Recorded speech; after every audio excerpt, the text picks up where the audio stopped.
कई सदियों पहले एक नरगल नाम का कबीला था जो जादू करना जानते थे। वो एक बड़े से जंगल के बीच रहते थे जहाँ कोई नहीं आता था।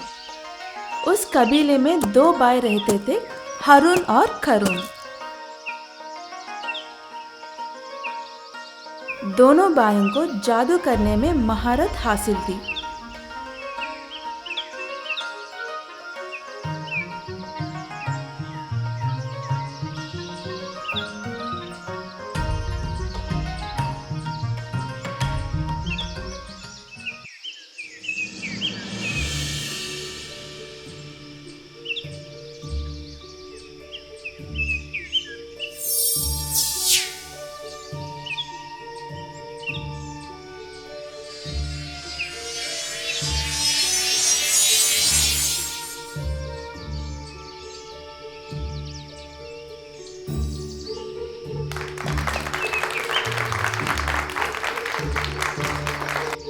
खरून एक अच्छा जादूगर था जो सबके बारे में सोचता था।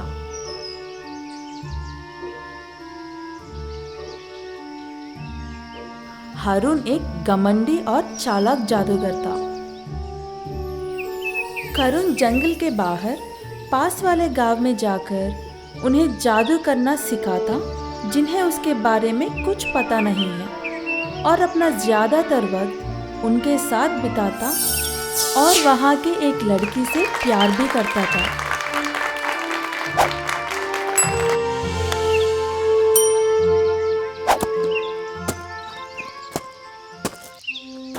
हारून को खरून की ये बात बिल्कुल भी पसंद नहीं थी कि वो दूसरों को जादू करना सिखाए।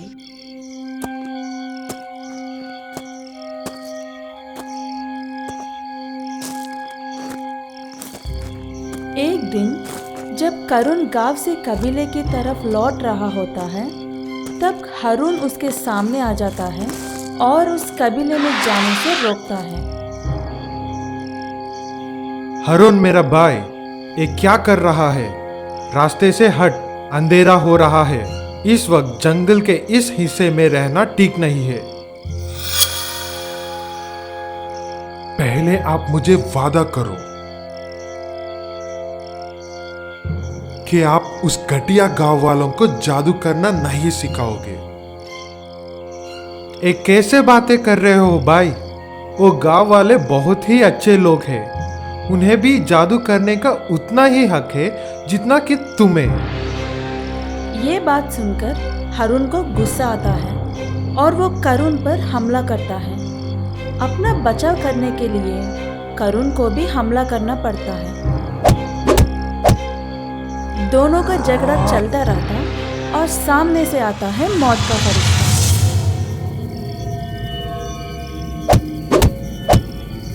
क्या गजब की लड़ाई है दोनों भाइयों के बीच।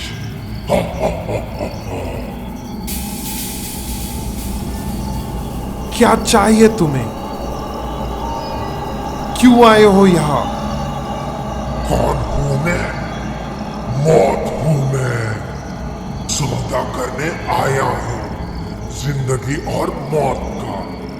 अगर सफल हुए तो दोनों की मिलेगा इनाम, अगर हार गया तो देने पड़ेगी जान। माफ करना हमें, तुम्हारे ये सौदा मंजूर नहीं है। तुम्हें पता है ना तुम किससे इनकार कर रहे हो?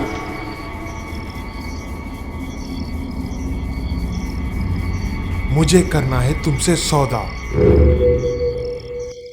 भाई, क्या तुम पागल हो गए हो? किससे सौदा कर रहे हो? ये तो सोचो। मौत का सौदा को इनकार करने का अंजाम बहुत बुरा होता है। हम इसे इनकार नहीं कर सकते। समझदार लगते हो और चालाक भी। तुमसे घमंड की महक आ रही है। क्या है तुम्हारी चुनौती? तुम्हें अपना जिंदगी का फरमान वहां से लेकर आना है जहां पर तुम्हारा साया भी साथ छोड़ देता है। दोनों भाई एक दूसरे पर गुस्सा थे, लेकिन दोनों ही समझदार थे, इसीलिए साथ मिलकर उस चीज को ढूंढने जाते हैं।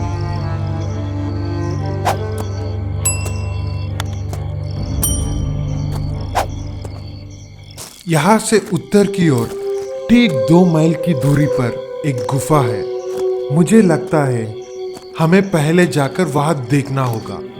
हाँ, मैंने भी सुना है उस गुफा के बारे में। लोग कहते हैं कि उस गुफा के अंत में एक पानी का झरना है। उस पानी को पीने से मरते हुए इंसान को भी ठीक किया जा सकता है, लेकिन अंदर जाना इतना आसान नहीं है। पलक झपकते ही जान लेने वाले जीव रहते हैं उस गुफा में। दोनों पलक झपकते ही यहाँ से वहां पहुंच जाते हैं। भाई, तुम बड़े हो और समझदार भी। आप अंदर जाओ, मैं बाहर नजर रखता हूँ। कुछ गड़बड़ हो गया तो आवाज दे देना मुझे। हाँ, लेकिन कोई होशियारी नहीं।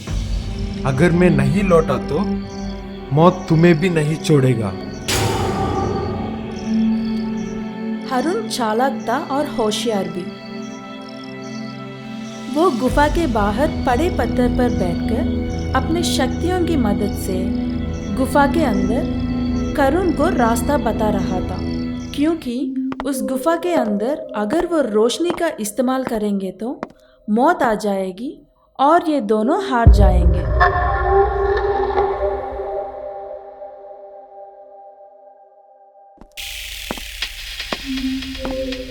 करुण गुफा के अंदर काफी अजीब अजीब चीजों का सामना करते हुए अंदर पहुंचता है।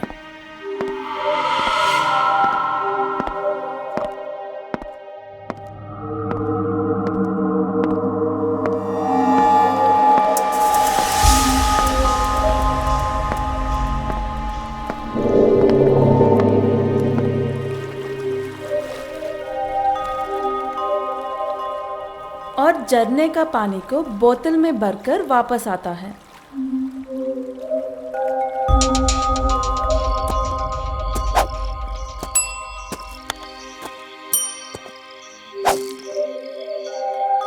करुण गुफा के बाहर आते ही मौत उन दोनों के पास आ जाता है। दोनों भाई एक दूसरे से गुस्सा होकर भी साथ मिलकर काम करते हैं और मौत की चुनौती पूरा करते हैं।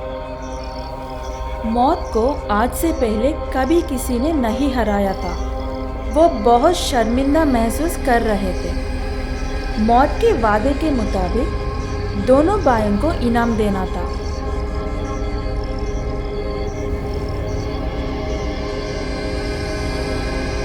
मुझे तुम्हारा क्रम्बर चाहिए। हारून मौत को और शर्मिंदा करने के लिए उससे उसका क्रम्बर मांगता है। क्रम्बर से किसी को भी पल भर में मार सकते हैं और मरे हुए को जिंदा कर सकते हैं।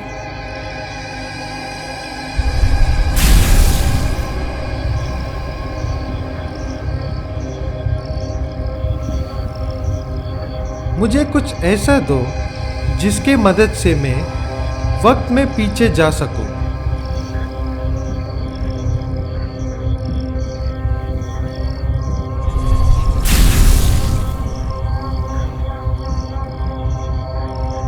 मौत ना चाहते हुए भी अपना लॉकेट निकालकर उसे दे देता है। मौत दोनों भाइयों को अपने अपने इनाम देकर बड़े अफसोस के साथ और बदले की आग में वहां से चले गए।